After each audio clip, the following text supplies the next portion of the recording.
Uy, nagtuo siya unsa ni. Pero mga gaw ayaw mong kabalaka kay dili ni siya manuhog.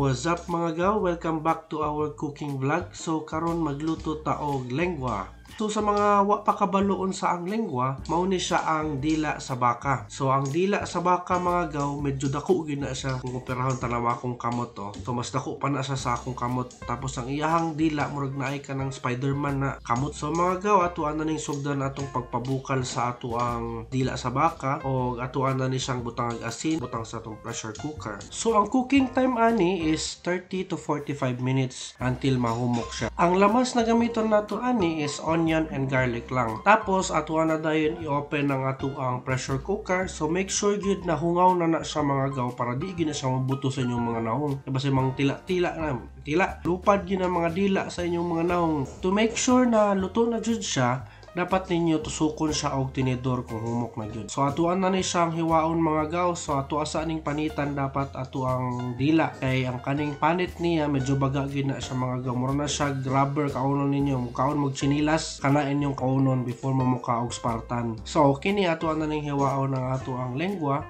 into thin slice lang ni siya mga gaw para musak-in gyud ang lasa sa inyong sabaw. So make sure na ingani lang gyud siya kanigpis. So tanawan ninyo medyo nipis lang gid siya. So atuan ang hiwaon natong mushroom buttons mga gaw into thin slices pud para same lang sa ato ang dila. So atuan na ibutang atong cream of mushroom diri sa ato ang tubig. So atuan na siyang kutaw-kutawon mga duha ka buok cream of mushroom ako nagamit dira mga gaw kay medyo daghan man ako ang ginuto. So depende ra pud na sa unsa kadaghanon gid inyong gamiton. So if kung gusto gid mo lasado gid siya as cream, daghanon lang gid niyo siya maayo. Pag na preheat na ninyo ang inyong sauce mga gaw tapos inganan na siya kalapot, i-stop lang sa ninyo ang process ato tapos inyohan na dayon igisa ang inyohang dila. Unahon sa nato ang onion o garlic, so make sure na golden brown lang siya dili pagod. Tapos atuan na dayon ibutang ang ato mga meat. So atuan nang kutaw-kutawon jud ang meat para mahalo jud tanan ang mixture, ang garlic o ang onion sa ato ang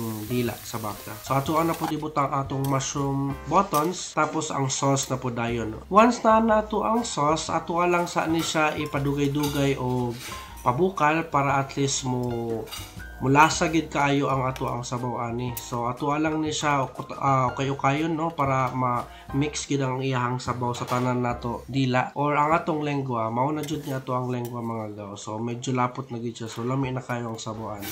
So thank you guys for watching.